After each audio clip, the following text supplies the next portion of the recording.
കൃഷ്ണായ വാസുദേവായ ഹരയേ പരമാത്മനി പ്രണതക്ലേശനാശായ ഗോവിന്ദായ നമോ നമ. ശ്രീമദ് ഭാഗവതം ഏകാദശസ്കന്ധം അധ്യായം 13 ശ്ലോകം 14 നമ്മൾ ചെയ്തു. അപ്പോൾ ഇനി ഉദ്ധവന് പിന്നെയും സംശയമാണ് അല്ലേ. എല്ലാം എന്നിൽ അർപ്പിച്ചോളൂ എന്ന് പറഞ്ഞുല്ലോ ഭഗവാനല്ലേ. അതല്ല പിന്നെ സനകാദി യോഗീശ്വരന്മാരാൽ ഉപദേശിക്കപ്പെട്ട അല്ലേ, അത് പറഞ്ഞിട്ടാണ് നിർത്തുക സനകാദികൾക്ക്. അപ്പോൾ ഉദ്ധവൻ ചോദിക്കും, എന്താണ്, ഏത് രൂപത്തിലാണ് അങ്ങ് സനകാദികൾക്ക് ഉപദേശത്തിൽ, ഏത് കാലത്താണ് എന്നൊക്കെ ചോദിക്കണതാണ് കേട്ടോ അടുത്ത ശ്ലോകം. ഉദ്ധവൻ്റെ ക്വസ്റ്റ്യനാണ്. അപ്പോൾ നമുക്ക് 15 വായിക്കാം. ഉദ്ധവ ഉവാച യഥാ സനകാദിഭ്യോ യേന രൂപേണ കേശവ യോഗമാദിഷ്ടവാനേ തദ് ധ്രുവം ഇച്ഛാമി വേദിതും. അപ്പം നമുക്ക് അർത്ഥം നോക്കാം. ഹേ കേശവ മീൻസ് ഭഗവാന്റെ പേരിനെയാണ്. കഹ ച ബ്രഹ്മാവാണ്. അപ്പോൾ കേശവ എന്നുള്ളതിന് ബ്രഹ്മാവിനെ പോലുള്ള ദേവന്മാരുടെ പോലും ഈശനായിട്ടുള്ള എന്നർത്ഥമുണ്ട് കേശവ എന്നുള്ളതിന് കേട്ടോ. അപ്പോൾ ബ്രഹ്മാവിൻ്റെ അടക്കം ശിവൻ എല്ലാവരുടെയും എല്ലാ ദേവന്മാരുടെയും പിന്നെ നാഥനായിട്ടുള്ള ഭഗവാനെ എന്നുള്ള ഒരു സംബോധന. ഹേ കേശവ ത്വം സനകാദിഭ്യ, നീ അങ്ങ് സനകാദി മഹർഷിമാർക്കായിക്കൊണ്ട് യഥാ ഏന രൂപേണ യോഗം ആദിഷ്ടവാൻ, ഏത് രൂപത്തിൽ യോഗം ഉപദേശിച്ചുവോ അത് എപ്പോച്ച കാലത്ത്, ഏത് കാലത്താണെന്നോ എപ്പോഴാണെന്നും ചോദിക്കണ്ടേ, ഏത് രൂപത്തിലാണ്. തദേതദ് രൂപം, ആ കാലത്തെയും രൂപത്തെയും വേദിതുമിച്ഛാമി, എനിക്ക് അറിയാൻ ആഗ്രഹം ഉണ്ടാകുന്ന അത് പറയണമെന്ന് പറയുകയാണ്. എപ്പോഴാണ്, ഏത് രൂപത്തിലാണ്, എന്ത് കാരണം, ഏത് സന്ദർഭത്തിലാണ് സനകാദികൾക്ക് അങ്ങ് ഉപദേശിച്ചതെന്ന് എനിക്ക് അറിഞ്ഞാൽ കൊള്ളാം എന്ന് പറഞ്ഞു അല്ലേ ഉദ്ധവൻ. അപ്പോൾ ഉദ്ധവ ഉവാച യഥാ ത്വം സനകാദിഭ്യോ യേന രൂപേണ കേശവ യോഗമാദിഷ്ടവാനേതദ്രൂപം ഇച്ഛാമി വേദിതും. 16 ഭഗവാന്റെ പിന്നെ മറുപടിയാണ്. ശ്രീ ഭഗവാൻ ഉവാച പുത്രാ ഹിരണ്യഗർഭസ്യ മാനസാ സനകാദയ പപ്രച്ഛു പിതരം സൂക്ഷ്മം യോഗസ്യൈകാന്തികീം ഗതിം. എന്താണ്, സനകാദികൾ ബ്രഹ്മാവിനോട് ചോദിച്ചു എന്ന് പറയുകയാണ് ഭഗവാൻ. ഹിരണ്യഗർഭസ്യ മാനസപുത്രാഹ, അതായത് ഹിരണ്യഗർഭൻ എന്ന് പറഞ്ഞാൽ ആദ്യത്തെ ബ്രഹ്മാവ് അല്ലേ, അങ്ങനെയും പറയാം അർത്ഥം. എന്തായാലും ഹിരണ്യഗർഭൻ്റെ, അതായത് ആദ്യം ബ്രഹ്മാവ് ഉണ്ടായിട്ട് പിന്നെ ബ്രഹ്മാവിൻ്റെ ആദ്യത്തെ പുത്രന്മാരാണ്, മാനസപുത്രന്മാരാണല്ലോ സനകാദികൾ. അപ്പോൾ എന്താ വെച്ചാൽ ബ്രഹ്മാവിൻ്റെ മാനസപുത്രന്മാരായിട്ടുള്ള സനകാദി മഹർഷിമാർ യോഗസ്യ ഐകാന്തികം സൂക്ഷ്മം ഗതിം, യോഗത്തിൻ്റെ സൂക്ഷ്മമായ ആ രഹസ്യത്തെ അല്ലെങ്കിൽ അതിൻ്റെ ആ പരമതത്വത്തെ പിതരം പപ്രച്ചു, സ്വന്തം അച്ഛനായിട്ടുള്ള ബ്രഹ്മാവിനോട് ചോദിച്ചു അല്ലേ. ബ്രഹ്മാവിൻ്റെ മാനസപുത്രന്മാരായിട്ടുള്ള സനകാദികളെ സ്വന്തം അച്ഛനായ ബ്രഹ്മാവിനോട് പിന്നെ പിതരം അവരുടെ അച്ഛനായിട്ടുള്ള ബ്രഹ്മാവിനോട് അല്ലെങ്കിൽ ഹിരണ്യഗർഭനോട് സൂക്ഷ്മം, അതായത് വളരെ സൂക്ഷ്മം, സട്ടിലാണ്, അങ്ങനെ അറിയാൻ വളരെ ബുദ്ധിമുട്ടുള്ള യോഗസ്യ ഏകാന്തികം ഗതിം, അതായത് യോഗത്തിൻ്റെ ഏകാന്തമായ ആ പരമഗതിയെപ്പറ്റി പപ്രച്ചു ചോദിച്ചു.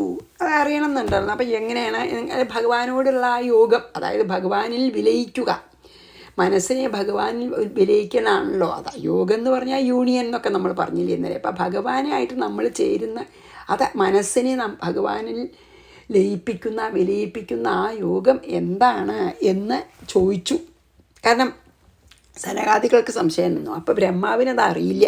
ഇപ്പോൾ ബ്രഹ്മാവ് ഭഗവാനെ ധ്യാനിച്ചു, അങ്ങനെയാണ്. അപ്പോഴാണ് ഭഗവാൻ ഹംസരൂപത്തിൽ വരണത്. അപ്പോൾ സനകാദികൾ എങ്ങനെയാണ് ചോദിച്ചത്, സനകാദികളെ ചോദ്യമാണ് അടുത്തത് കേട്ടോ. ശ്രീ ഭഗവാൻ ഉവാച പുത്ര ഹിരണ്യഗർഭസ്യ മാനസാ സനകാദയ പപ്രച്ഛു പിതരം സൂക്ഷ്മം യോഗസേകാന്തികീം ഗതിം. അപ്പോൾ സനകാദയ ഊജു, സനകാദികൾ പിന്നെ ബ്രഹ്മാവിനോട് ചോദിച്ചതാണ് ഭഗവാൻ പറയണത്. ഗുണേഷ്വാവിശതേ ചേതോ ഗുണാശ്ചേതസി ച പ്രഭോ കഥമന്യോന്യ സംത്യാഗോ അതിതീർഷോഹോ. അതാണ് പിന്നെ എന്താണ് സനകാദികൾ ചോദിച്ചത്. എന്താ അറിയോ പ്രഭോ, ഞാൻ ആ വാക്കിൻ്റെ അർത്ഥം ആദ്യം പറയാട്ടോ. പ്രഭോ, ഹേ പ്രഭോ, ചേത മനസ്സെന്ന് പറയുക, അല്ലെങ്കിൽ അന്ധകരണം എന്ന് എന്താ വെച്ചാൽ പറയാം. അതായത് അന്ധകരണത്തിൽ 4 ഉണ്ടല്ലോ: മനസ്സ്, ചിത്തം, ബുദ്ധി, അഹങ്കാരം. അത് നമുക്കതൊന്ന് ഓർമ്മിച്ചാൽ കുറച്ച് എളുപ്പമുണ്ടാവും. നമ്മൾ സൃഷ്ടിയിൽ കണ്ടുല്ലോ, ആദ്യം മഹത്തത്വം വേർപിരിയും, മഹത്വത്തിൽ നിന്ന് അഹംബോധം ഉണ്ടാവും, പിന്നെ അഹങ്കാരം ഉണ്ടാവും, അഹങ്കാരം 3ആയി പിരിഞ്ഞ് സത്വം, രജസ്, തമോ ഗുണാഹങ്കാരങ്ങളാവും എന്ന് പറഞ്ഞില്ലേ. എന്നിട്ട് നമ്മൾ അന്ന് പറഞ്ഞു സത്വഗുണങ്ങളിൽ നിന്നാണ് എന്തുണ്ടാവണത്, ഈ അന്ധക്കരണവും പിന്നെ ഇവരുടെ എല്ലാം അധിഷ്ഠാന ദേവതകളും. അതായത് ജ്ഞാനേന്ദ്രിയങ്ങൾ 5, കർമ്മേന്ദ്രിയങ്ങൾ 5, അപ്പോൾ 10 ആയില്ലേ. അന്ധകരണത്തിൽ 4. അപ്പോൾ സത്വഗുണത്തിൽ നിന്നാണ് 14 അന്ധക്കരണവും ഇതിൻ്റെ എല്ലാം 14 അധിഷ്ഠാന ദേവതകൾ, എല്ലാ ഇന്ദ്രിയങ്ങളുടെയും.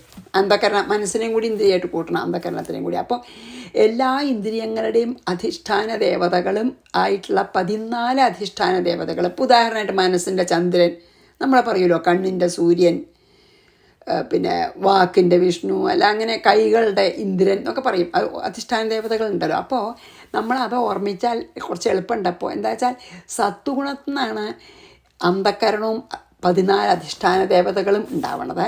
പിന്നെ രജോ ഗുണത്തിൽ നിന്നാണ് 10 ഇന്ദ്രിയങ്ങൾ, 5 കർമ്മേന്ദ്രിയവും 5 ജ്ഞാനേന്ദ്രിയവും ഉണ്ടാവണത്. പിന്നെ തമോ ഗുണത്തിൽ നിന്നാണ് പിന്നെ ശബ്ദം, അല്ലേ, ആകാശം, അങ്ങനെ ഈ കാണുന്ന ദൃശ്യപ്രപഞ്ചം മുഴുവൻ ഉണ്ടായത്.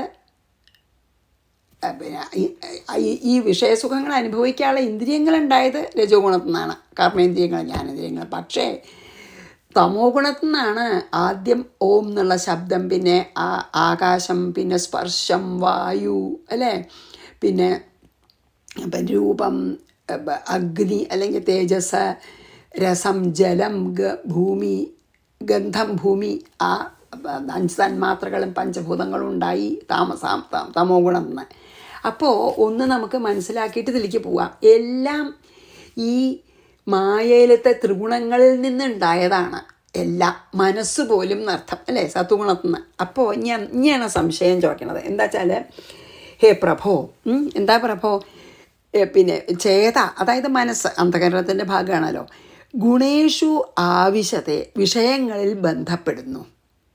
ഏതാ മനസ്സ്, അല്ലേ, ചേതസീച്ച, ഈ അങ്ങനെ വിഷയങ്ങൾ മനസ്സിലേക്ക് അങ്ങോട്ട് പ്രവേശിക്കുകയും ചെയ്യണം. മനസ്സ് വിഷയങ്ങളുമായി ബന്ധപ്പെടുന്നു, വിഷയങ്ങൾ മനസ്സുമായി ബന്ധപ്പെടുന്നു, അന്യോന്യം. അതിതിദീർഷോ, വിഷയങ്ങളെ ഉപേക്ഷിക്കാൻ ആഗ്രഹിക്കുന്ന മുമുക്ഷോഹോ, അതായത് വിഷയങ്ങളെ മാറ്റി പിന്നെ ആത്മാവിലേക്ക് മനസ്സിനെ തിരിക്കാൻ ആഗ്രഹിക്കുന്ന, മോക്ഷം ആഗ്രഹിക്കുന്ന മുമുക്ഷുക്കൾ അന്യോന്യ സംത്യാഗ, മനസ്സിനെ വിട്ട് വിഷയങ്ങളെയും വിഷയങ്ങളെ വിട്ട് മനസ്സിനെയും എങ്ങനെയാണ് പിന്നെ അതത്ര കൂടിച്ചേർന്നിരിക്കുകയാണ് മനസ്സും വിഷയങ്ങളും. അപ്പോൾ മനസ്സിനെ വിട്ട് വിഷയങ്ങളെയും വിഷയങ്ങളെ വിട്ട് മനസ്സിനെയും പിന്നെ എങ്ങനെയാണ് നമ്മൾ മനസ്സിനെ ഭഗവാനിൽ വിലയിക്കുക, അതെങ്ങനെ സാധിക്കും എന്നാണ് ചോദിക്കണം. അതായത് ശരിക്കും അത് വളരെ ശരിയായിട്ടുള്ള, അല്ല, നമുക്കും അത് സംശയമുള്ള ചോദ്യമാണ്. അതായത് വിഷയങ്ങളിൽ മനസ്സ് ഈ നമ്മുടെ രാഗദ്വേഷം വാസനകളാൽ വിഷയങ്ങളിൽ പ്രവേശിക്കണു. വിഷയങ്ങളാണെങ്കിലോ കാത്തിരിക്കുകയാണ് മനസ്സിലേക്ക് പോകാൻ, വാസനാരൂപേണ വന്ന് പ്രവേശിക്കും. അപ്പോൾ അത് അത്ര അന്യോന്യം ബന്ധപ്പെട്ടതാണ്. മനസ്സും വിഷയവും മനസ്സും അന്യോന്യം അത്ര ബന്ധപ്പെട്ടതാണ്. അപ്പോൾ ഇങ്ങനെ ഇത്ര ചേർന്നിരിക്കുന്ന വിഷയങ്ങളെയും മനസ്സിനെയും അന്യോന്യം അത്ര ആയിട്ടുള്ള ആ വിഷയങ്ങൾക്ക് അതീതമായി പോവാൻ ആഗ്രഹിക്കുന്ന ഒരു മോക്ഷേച്ഛുവിന് ഈ ചിത്വം വിഷയങ്ങളും തമ്മിലെ അകറ്റാൻ എങ്ങനെ സാധിക്കും എന്നാണ് ചോദ്യം. വളരെ ഒരു പിന്നെ വിഷമമുള്ള ചോദ്യമാണ്, നമുക്ക് മനസ്സിലാക്കാൻ തന്നെ വിഷമമുള്ള ചോദ്യമാണ്. എന്താ വെച്ചാൽ ഗുണങ്ങളിൽ പെട്ട് നിൽക്കുകയാണ് മനസ്സ്. ഗുണങ്ങളെ അത്ര അട്രാക്ഷൻ്റെ മനസ്സിന് ഗുണങ്ങളോട്, അതായത് ഗുണത്തിൽ നിന്നാണ് ആ മനസ്സുണ്ടാവണത് തന്നെ. അതാണ്. അപ്പോൾ നമ്മളൊക്കെ നമ്മൾ കണ്ടില്ലേ, സത്വഗുണത്തിൽ നിന്നാണ് അന്ധകരണം ഉണ്ടാവണ പറഞ്ഞില്ലേ. അപ്പം ആ സത്വഗുണം ത്തിനും കൂടി അതീതായി പോയാലേ മനസ്സ് ലയിക്കുള്ളൂ. അത് വലിയ വിഷമം. അതാണ് പറഞ്ഞത്. എന്താ വെച്ചാൽ ഗുണങ്ങളിൽ പെട്ട് നിൽക്കുകയാണ് മനസ്സ്. കാരണം സത്വഗുണത്തിൽ നിന്നാണ് ഉണ്ടായത് തന്നെ അല്ലേ. അപ്പോൾ അതതിൻ്റെ അർത്ഥം എന്താ, മനസ്സിൽ കുടികൊള്ളുന്നുണ്ട് ഗുണങ്ങൾ. ഈ സത്വരജസ്തമോ ഗുണങ്ങൾ മനസ്സിൽ കുടികൊള്ളുന്നുണ്ടെന്ന് മാത്രമല്ല, ആ ഗുണങ്ങളിൽ പെട്ട് നിൽക്കുകയാണ്. ഇങ്ങനെ അന്യോന്യാശ്രയമായിട്ടുള്ളൊരു സ്ഥിതിയെ ഒരു മുമുക്ഷുവിനെ എങ്ങനെ തരണം ചെയ്യാൻ കഴിയും എന്നാണ് ചോദ്യം. അതാണ് ചോദ്യം. ഇത്ര ബന്ധപ്പെട്ടിട്ടുള്ള എങ്ങനെ കഴിയും? അന്ധക്കരണം ഉണ്ടായത് തന്നെ സത്വഗുണത്തിൽ നിന്നാണ്. അതുകൊണ്ട് എന്ത് പറയാം, നമുക്ക് അന്ധക്കരണം ഗുണമയാണെന്ന് പറയാം. എന്നാൽ ഗുണങ്ങൾ ഉണ്ടായത് അന്ധകരണത്തിൽ നിന്നുമാണ്. അത് അന്യോന്യം ശരിക്കും പറയാച്ചാൽ ഈ അന്ധകരണം ഇല്ലെങ്കിൽ പിന്നെ ഗുണങ്ങളില്ലേ. മനസ്സിലയിച്ചാൽ ഗുണങ്ങളില്ല. എന്നാൽ ഗുണങ്ങളിൽ നിന്നാണ് ഇതിന് ആദ്യം സൃഷ്ടിയിൽ ഉണ്ടായതും. അതാണ് വളരെ ഒരു ബുദ്ധിമുട്ടുള്ളതാണ്. അന്ധകരണം ഗുണമയാണ്, ഗുണങ്ങൾ ഉണ്ടായത് അന്ധകരണത്തിൽ നിന്നാണ് ഇതിനും. അപ്പോൾ ഗുണങ്ങൾ നീങ്ങി, അപ്പോൾ ഗുണങ്ങളെ നീക്കിയാൽ പിന്നെ അന്ധകരണം ഉണ്ടോ? ഇല്ല. അന്ധകരണ ശുദ്ധി എങ്ങനെ സാധ്യമാകും എന്നാണ് സനകാദികളുടെ ചോദ്യം ബ്രഹ്മാവിനോടട്ടോ. അത്ര അന്യോന്യ ആശ്രയത്തോടു കൂടി നിൽക്കുന്നതാണ് മനസ്സും വിഷയങ്ങളും. ഇങ്ങനെ വേർപിരിച്ചിട്ട് നമുക്ക് അതിനതീതായി പോവാം. വളരെ ശരിയല്ലേ. അപ്പോൾ അതിന് ഭഗവാൻ പറയണതാണ് 18. അപ്പം നമുക്ക് സനകാദയാവൂജു ഗുണേഷു ആവിശതേ ചേതോ ഗുണാശ്ചേതസി ച പ്രഭോ കഥമന്യോന്യ സംത്യാഗോ മുമുക്ഷോരതിതീർഷോഹോ.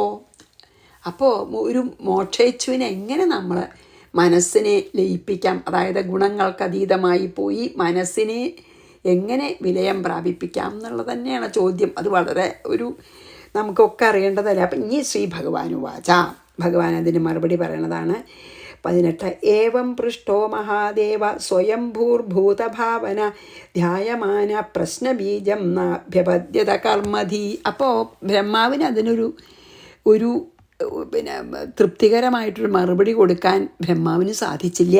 അപ്പം എന്താ ചെയ്തത്?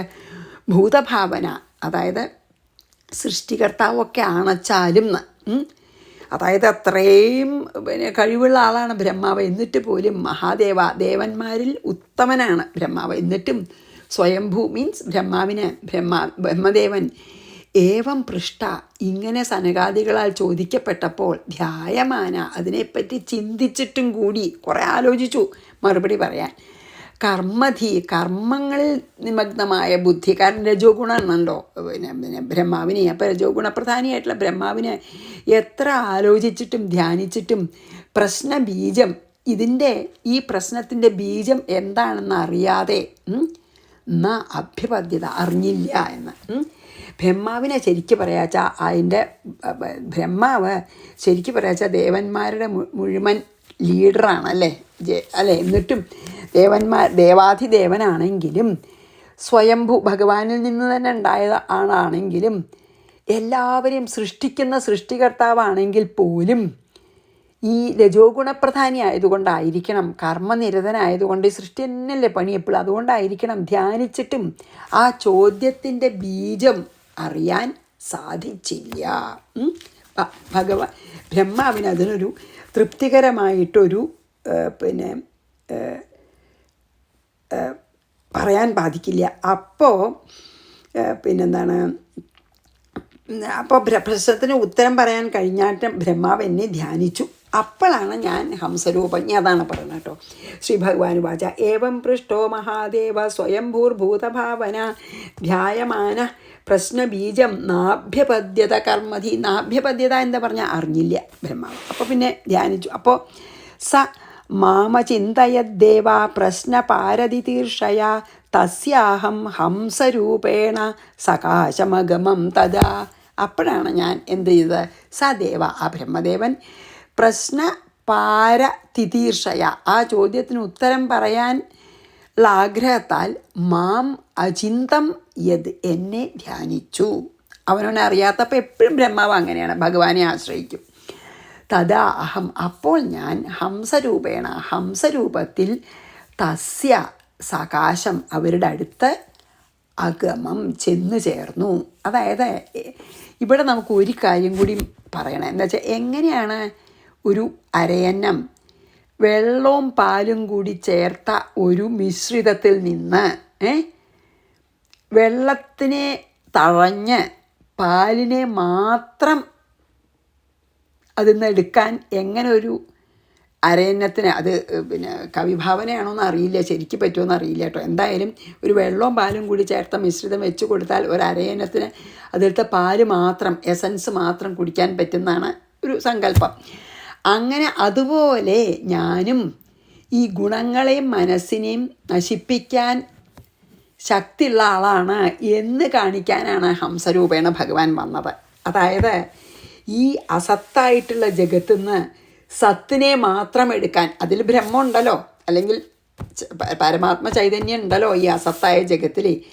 അപ്പോൾ അത് പാലും വെള്ളവും കൂടി ഒരു മിക്സ്ചർ പോലെയാണെന്ന് വെച്ചോളൂ, പാല് കുറച്ചേ ഉള്ളൂ എന്ന് വെച്ചോളൂ. അതിലത്തെ പാലിനെ മാത്രം എടുക്കണ പോലെ ഈ അസത്തായ ചൈതന്യം അടങ്ങിയിട്ടുള്ള അസത്തായ ജഗത്തിൽ നിന്ന് ചൈതന്യത്തെ മാത്രം വലിച്ചെടുക്കാൻ ശക്തിയുള്ള ആളാണ് ഞാൻ. ഒരു ഹംസത്തിന് പാലും വെള്ളവും ചേർത്ത മിശ്രിതത്തിൽ നിന്ന് പാലെ മാത്രം എങ്ങനെ വലിച്ചെടുക്കാൻ സാധിക്കുന്നു, അതുപോലെ എനിക്ക് സത്തിനെ മാത്രം അങ്ങക്ക് പറഞ്ഞു തരാൻ സാധിക്കുന്നത് കാണിക്കാനാണത്രേ ഹംസരൂപത്തിൽ വന്നത് കേട്ടോ.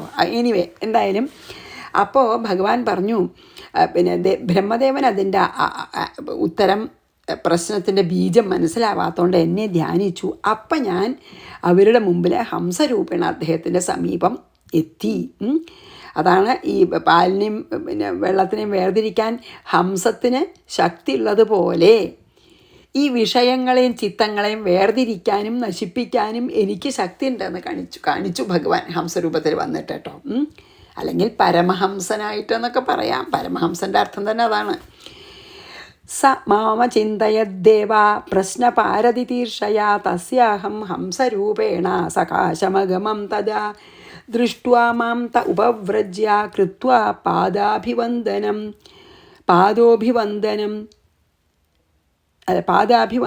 ബ്രഹ്മാണമഗ്രത കൃത്വാ പപ്രച്ചു കോ ഭവാനിധി. എന്നിട്ട് 19 തേ മാം ദൃഷ്ട്വ അവരെൻ്റെ ഹംസരൂപത്തിൽ വന്ന് എന്നെ കണ്ട് ബ്രഹ്മദേവനെ അഗ്രത കൃത്വ ബ്രഹ്മാവിൻ്റെ മുമ്പിൽ വെച്ച്, ബ്രഹ്മാവ് അവിടെ ഇരിക്കുന്നുണ്ടല്ലോ, ബ്രഹ്മാവ് ഇരിക്കുമ്പോൾ തന്നെ ഉപവൃത്യ എൻ്റെ അടുത്ത് വന്ന് പാദാഭിവന്ദനം കൃത്വ എൻ്റെ പാദങ്ങളിൽ വന്ദിച്ച്, ഹംസമായി അവതരിച്ച ഞാൻ എൻ്റെ പാദങ്ങളിൽ വന്ദിച്ച് ക ഭവാനിധി പപ്രച്ചു നിങ്ങൾ അങ്ങ് ആരാണ് എന്ന് ചോദിച്ചു. ആ ഒരൊറ്റ ചോദ്യത്തിൽ നിന്നാണ് പിന്നെ ഭഗവാൻ ഈ മുഴുവൻ തത്വം പറയണത്. നീ ആര് എന്നുള്ള ചോദ്യത്തിൽ നിന്നാണ് കേട്ടോ. വളരെ രസമാണ്. അപ്പോൾ പിന്നെ എന്താണ്, ഞാനിങ്ങനെ ഹംസരൂപത്തിൽ വന്ന് അവരുടെ അടുത്ത് വന്ന് നിന്നപ്പോൾ സനകാദികൾ ബ്രഹ്മാവിൻ്റെ മുമ്പിൽ വെച്ച് തന്നെ എന്നെ വന്ദിച്ച് അങ്ങ് ആരാകുന്നു എന്ന് ചോദിച്ചു എന്നാണ് അപ്പോൾ അതിൽ പറഞ്ഞത് കേട്ടോ. ദൃഷ്ട്വാ മാം ത ഉപവ്രജ്യ കൃത്വാ പാദാഭിവന്ദനം ബ്രഹ്മാണമഗ്രത കൃത്വാ പപ്രച്ചു കോ ഭവാനിധി. 21 ഇത്യഹം മുനിഭി പൃഷ്ടസ്തത്വജിജ്ഞാസുഭിസ്തദാ യദവോചമഹം തേഭ്യസ്തമുദ്ധവ നിബോധമേ. അപ്പം ഞാൻ അവർക്ക് പറഞ്ഞു കൊടുത്തത് ഞാൻ ഉദ്ധവനും പറഞ്ഞു തരാമെന്ന് പറയാണ് ഭഗവാൻ ഈ ഒരു ശ്ലോകത്തിലേ. അപ്പോൾ തേ മാം അത് കഴിഞ്ഞു 21 തഥാ അപ്പോൾ തത്വജിജ്ഞാസുഭി സത്യമായിട്ടുള്ള പരമതത്വം അറിയാൻ ആഗ്രഹിച്ച മുനിഭി ഈ സനകാദികളാൽ അഹം ഞാൻ ഇതി പൃഷ്ട എന്നോട് ഇങ്ങനെ ഞാൻ ചോദിക്കപ്പെട്ടപ്പോൾ എന്ന് പറഞ്ഞാൽ സനകാദികൾ എന്നോട് ചോദിച്ചപ്പോൾ തേഭ്യ അവർക്ക് അഹം ഞാൻ യദ് അവോച ഏതുപദേശിച്ചുവോ എന്ത് കാര്യം ഞാൻ അവരോട് പറഞ്ഞുവോ മേ തദ് എൻ്റെ ആ ഉപദേശങ്ങളെ ഉദ്ധവ നിബോധ നിന്നോട് ഞാൻ പറയാമെന്ന് പറയണം. അപ്പോൾ ഇങ്ങനെ സനകാദി മുനിമാരാൽ ചോദിക്കപ്പെട്ട ഞാൻ അന്ന് അവരോട് എന്ത് മറുപടി പറഞ്ഞുവോ അത് ഞാനിപ്പോൾ നിന്നോട് പറയാം, എന്നിൽ നിന്ന് നീ അത് കേട്ടറിഞ്ഞാലും.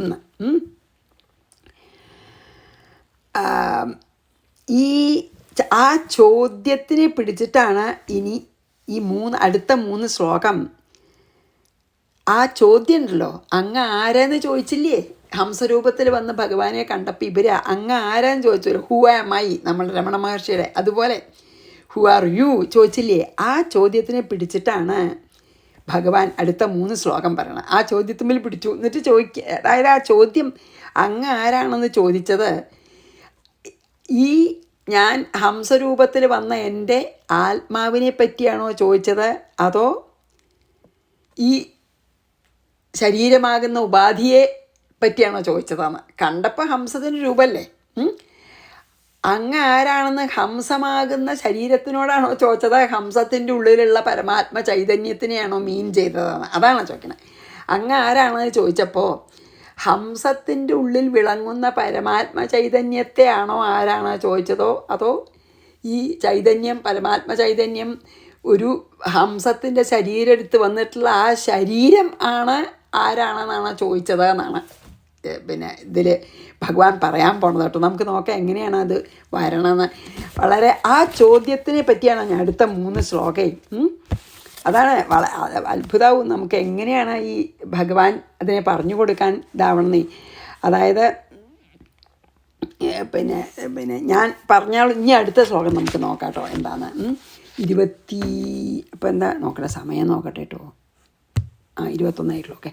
അപ്പോൾ ഇത്യഹം മുനി വിപൃഷ്ടസ്തത്വജിജ്ഞാസുഭിസ്തദാ യദവോചമഹം തേഭ്യസ്തമുദ്ധവ നിബോധമേ. ഞാൻ അവരോട് പറഞ്ഞത് പറയാൻ കേട്ടോളൂ, അങ്ങയ്ക്കും ബോധിച്ചാലും. 22 വസ്തുനോ യദ്യ നാനാത്വമാത്മന പ്രശ്ന ഈദൃശ കഥം ഘടേത വോ വിപ്ര വക്തുർവാ മേ ക ആശ്രയ. വളരെ വിഷമായിട്ടുള്ളൊരു നമുക്ക് മനസ്സിലാക്കാനെങ്കിലും. അപ്പോൾ എന്താ പറയണത്? വിപ്ര, ഹേ ബ്രാഹ്മണന്മാരെ, അതായത് സനകാദികളോട് പറയുകയാണല്ലോ, ആത്മനഃ വസ്തുത, പരമാർത്ഥ ശരിക്ക് സത്യമായിട്ടുള്ള ഒന്നേ ഉള്ളൂ. ഏത്? ആ ആത്മവസ്തുവിന് അനാനാത്വം യതി, ഏകത്വം തന്നെ. ആ നാനാത്വം എന്ന് പറഞ്ഞാൽ എന്താ? നാനാത്വം ഇല്ലായ്മ ഏകത്വം. ഏകത്വം തന്നെ ആണെങ്കിൽ, ഇരിക്കുമെങ്കിൽ, ആ ആത്മാവ് ഒന്നേ ഉള്ളൂ, അത് ഏകമാണ് എന്നാണെങ്കിൽ, ഈദൃശ അനേകം ജീവജാലങ്ങളിൽ പിന്നെ ഇരിക്കുന്ന ഈ ആത്മാവ് നീ ആര് എന്നുള്ള വഹ പ്രശ്ന, നിങ്ങളുടെ ചോദ്യം, കഥം ഘടേത, ആ ചോദ്യത്തിന് തന്നെ എന്താ അർത്ഥം? ആത്മാവ് ഒന്നേ ഉള്ളൂ. ആ ആത്മാവ് തന്നെയാണ് ഈ ചോദിക്കണം നിങ്ങളുടെ ഉള്ളിലും, കേൾക്കണ എൻ്റെ ഉള്ളിലും, ഇത് കണ്ടിരിക്കണ ബ്രഹ്മാവിൻ്റെ ഉള്ളിലും, സർവ്വജീവജാലങ്ങളുടെ ഉള്ളിലും, ഹംസായി വന്ന എൻ്റെ ഉള്ളിലും, നീ ചോദിക്കുന്ന സനകാദികളുടെ ഉള്ളിലും, അത് കണ്ടുകൊണ്ടിരിക്കുന്ന ബ്രഹ്മാവിൻ്റെ ഉള്ളിലും, ഇക്കണ്ട എല്ലാ ജീവജാലങ്ങളുടെ ഉള്ളിലും ആത്മാവ് ഒന്നാണ്, എല്ലാത്തിൻ്റെ ഉള്ളിലും. അങ്ങനെ ആത്മാവ് മാത്രമേ ഇവിടെ ഉള്ളൂ വെച്ചാൽ ഈ ചോദ്യം തന്നെ അപ്രസക്തല്ലേ എന്നാണ്. നിങ്ങളുടെ ചോദ്യം എങ്ങനെ ഉചിതം? കഥം ഘടേത, ഉചിതമല്ല. അത് ആത്മാവ് ഏകനാണെങ്കിൽ ആ ചോദ്യം ഉചിതമല്ല. വാ അല്ലെങ്കിൽ വക്തുഹുമേ, ഉത്തരം പറയുന്ന എനിക്ക്, ആശ്രയ ക, ആശ്രയം ഏതാണ്? എങ്ങനെ ഞാൻ, അതായത് നിങ്ങൾ ആത്മാവിനെ പറ്റിയാണോ ചോദിച്ചത്, നിങ്ങൾ ആരാന്ന്? എന്നാൽ അത് ഒരർത്ഥമില്ല. ഈ ദേഹമാണെങ്കിലോ ആരുമല്ല. ദേഹം വെറും ഒരു ലിമിറ്റേഷൻ, കുറച്ച് നേരത്തേക്ക് ഈ ആത്മാവ് ഇരിക്കണ സ്ഥലം. അപ്പോൾ ഏത് വിധത്തിലാണ് ഞാൻ അതിന് ഉത്തരം നൽകുക എന്നാണ് പറയുന്നത്. അതായത് എന്താ പറഞ്ഞപ്പോൾ ഇതിൽ ചില വളരെ ഒരു വിഷമം മനസ്സിലാക്കാനെങ്കിലും എനിക്ക് മനസ്സിലായി തന്നെ പറഞ്ഞ് ഫലിപ്പിക്കാനൊന്നും പറ്റുന്നില്ല കേട്ടോ. അപ്പം മനസ്സിലായതാണെങ്കിൽ വളരെ കുറച്ചും, അപ്പം തെറ്റൊക്കെ ക്ഷമിക്കണേ. അതായത് ആത്മാവ് എന്നുള്ളൊരു എല്ലാവരുടെ ഉള്ളിലും പ്രകാശിച്ച് നിൽക്കണം ആ പരമാത്മ ചൈതന്യം നാനാത്വമില്ലാത്ത ഏകത്വം ഉള്ള ആണ് നിങ്ങൾക്ക്. അങ്ങനെയാണെങ്കിൽ ഈ ചോദ്യം നിങ്ങളെങ്ങനെ ചോദിക്കും? ഞാൻ നിങ്ങളൊക്കെ ഒന്നേ ഉള്ളൂ ഇവിടെ, അല്ലേ? ഇനി അതില്ലാത്തതിനാൽ നിങ്ങളുടെ ചോദ്യം തന്നെ ശരിയല്ല. അതായത് ആത്മാവ് ഒന്നേ ഉള്ളൂ. അപ്പോൾ നിങ്ങൾ ഈ ഉത്തരം പറയുന്ന എനിക്ക് എന്തിനെ ആശ്രയിച്ച? ആത്മാവ് ഏകാണ്. നിങ്ങൾ ചോദിക്കുന്ന എല്ലാം ഒന്നേ ഉള്ളൂ ഇവിടെ. അപ്പം രണ്ടാമത് നീ ആരാണോ ചോദിക്കാൻ പറ്റില്ല. ദ്വൈതത്തിലല്ലേ രണ്ടാമതൊന്നുള്ളൂ. ഈ ലോകത്തിൽ ഒന്നേ ഉള്ളൂ ചോട്ടെ. വേറൊരാളോട് ചോദിക്കാൻ പറ്റുമോ നീ ആരാണെന്ന്? രണ്ടാമതൊന്നുണ്ടെങ്കിലല്ലേ പറ്റുള്ളൂ. പക്ഷേ ആത്മാവ് ഒന്ന് മാത്രമേ ഇവിടെ ഉള്ളൂ. അപ്പം ഈ ചോദ്യം തന്നെ അപ്രസക്തമാണ്. എനിക്കതിന് ഉത്തരം പറയാൻ വിഷമം. അതായത് നിങ്ങളുടെ ചോദ്യം തന്നെ ശരിയല്ല. അപ്പം പിന്നെ ഞാൻ ശരിയല്ലാത്ത ചോദ്യത്തിന് ഞാൻ എങ്ങനെ ഉത്തരം പറയും? ശരിയല്ലാത്ത ചോദ്യത്തിന് ശരിയായിട്ടൊരു ഉത്തരം പറയാൻ പറ്റുമോ? ആത്മാവ് അദ്വിതീയമാണ്. ഏത് ഗുണത്തിനെ ആശ്രയിച്ചിട്ടാണ് ഞാൻ പിന്നെ ഉത്തരം പറയുക? ആത്മാവ് അദ്വിതീയാണേ, അതും സാധ്യമല്ല. അപ്പം ഞാൻ വാസ്തവത്തിൽ എനിക്കിതിന് ഉത്തരം പറയാൻ വിഷമമാണ്. കാരണം നിങ്ങളുടെ ചോദ്യം തന്നെ അർത്ഥവത്തല്ല. ഇവിടെ ആത്മാവ് മാത്രമേ ഉള്ളൂ, അദ്വൈത വസ്തുവാണ്. അപ്പോൾ എനിക്ക് ഈ ചോദ്യത്തിന് ഉത്തരം പറയാൻ തന്നെ പറ്റില്ല എന്ന് പറയാണ്. വസ്തു, ആ വസ്തു പറഞ്ഞപ്പോൾ ഇവിടെ ആത്മാവ്, വസ്തു പലതില്ലാച്ചാൽ പിന്നെ നിങ്ങളുടെ ചോദ്യത്തിന് എന്താ പ്രസക്തി? ഒറ്റ സാധനമേ ഉള്ളൂ ആകെ, അദ്വൈതം. രണ്ടാമതില്ലാച്ചാൽ എന്നാൽ ഈ എനിക്കിപ്പോൾ നിങ്ങൾ ചോദിച്ച അവസ്ഥയ്ക്ക് പറയണം ഉത്തരമല്ലേ. ഈ പറയേണ്ട എനിക്ക് ആശ്രയമായിട്ട് പിന്നെ ഒന്നുമില്ല. അപ്പം ഞാൻ ഇനിയും പഞ്ചഭൂതങ്ങളുണ്ടല്ലോ എന്നാണെങ്കിൽ ഞാൻ അതിനെപ്പറ്റി പറയുന്നുണ്ട് കേട്ടോ. അപ്പോൾ നല്ലൊരു ഉത്തരം പറയണമെങ്കിൽ ചോദ്യം ശരിയാവണമല്ലോ. അതാണ് ഭഗവാൻ പറയണത്. ആത്മാവ് നിത്യസത്യനാണ്. ഒരു ശരീരം അറിഞ്ഞാൽ നമുക്ക് എല്ലാ ശരീരവും അറിയാം. അപ്പോൾ നമ്മളെ ശരീരം അറിയാഞ്ഞിട്ടാണ് നമുക്ക് ബാക്കിയുള്ള ശരീരങ്ങൾ അറിയാത്തതേ. അതായത് അങ്ങയുടെ ശരീരം എന്താണെന്ന് അറിഞ്ഞാൽ എൻ്റെ ശരീരം അറിഞ്ഞേനെ. ഇപ്പം അങ്ങയുടെ ആത്മാവ് അറിയാമെന്ന് വെച്ചാൽ ഇപ്പം എന്നെ ചോദിക്കില്ലേ ഈ ചോദ്യം. അതാണ് ആത്മാവ് ഒന്നാണ്, അതറിഞ്ഞാൽ മറ്റെല്ലാം അറിഞ്ഞു. അപ്പം നിങ്ങൾക്ക് നിങ്ങളെ തന്നെ അറിയില്ല. അതുകൊണ്ടാണ് നിങ്ങൾ ഈ ചോദ്യം ചോദിച്ചതെന്ന് ചുരുക്കത്തിൽ ഇൻഡയറക്റ്റായിട്ട് പറഞ്ഞു ഭഗവാൻ. നിങ്ങളുടെ ചോദ്യം പ്രസക്തമല്ല, ശരിയല്ല. അതുകൊണ്ട് എനിക്ക് ശരിയായൊരു ഉത്തരം പറയാൻ വിഷമമാണ് എന്നാണ് പറഞ്ഞത് ഇതിൽ. അപ്പോൾ നമുക്ക് ഈ 22 വായിച്ച് നിർത്താം. നമുക്ക് പതുക്കെ പോകാനേ പറ്റുള്ളൂ. അപ്പോൾ അതുകൊണ്ട് ഞാൻ പതുക്കെ സമയം നോക്കണില്ല കേട്ടോ. അപ്പോൾ നമുക്കിവിടെ നിർത്താം. വസ്തുനോ യദ്യ നാനാത്വമാത്മന പ്രശ്ന ഈദൃശ കഥം ഘടേതവോ വിപ്രാ വക്തുർവോ മേക ആശ്രയ. ശരിയല്ലേ? ആലോചിച്ച് നോക്കിയാൽ ഈ പരമാത്മ ചൈതന്യം ഒന്ന് മാത്രമേ ഇവിടെ ഉള്ളൂ എന്ന് അറിയണ ആളായിരുന്നുവെങ്കിൽ സനകാദികൾ ആരാണോ ചോദിച്ചിട്ടുണ്ടാവില്ല. കാരണം രണ്ടാമതൊരാളില്ല. എല്ലാം ഈ കാണുന്ന ചോദിക്കണ സനകാദികളും ഹംസരൂപത്തിൽ വന്ന ഭഗവാനും കേൾക്കണ ബ്രഹ്മാവും നമ്മളും എല്ലാം ബ്രഹ്മം തന്നെയാണ്. അതറിയാഞ്ഞിട്ടാണ് ചോദിച്ചത്. അപ്പോൾ തെറ്റായ ചോദ്യത്തിന് ശരിയായ ഉത്തരം കൊടുക്കാൻ ഭഗവാൻ വിഷമാണെന്ന് പറഞ്ഞു അല്ലേ? ശരി, അപ്പോൾ ഇവിടെ നിർത്താം. ശ്രീകൃഷ്ണാർപ്പണമസ്തു. സർവത്ര ഗോവിന്ദനാമ സങ്കീർത്തനം. ഗോവിന്ദ ഗോവിന്ദ. ഗുരുവായൂരപ്പ ശരണം.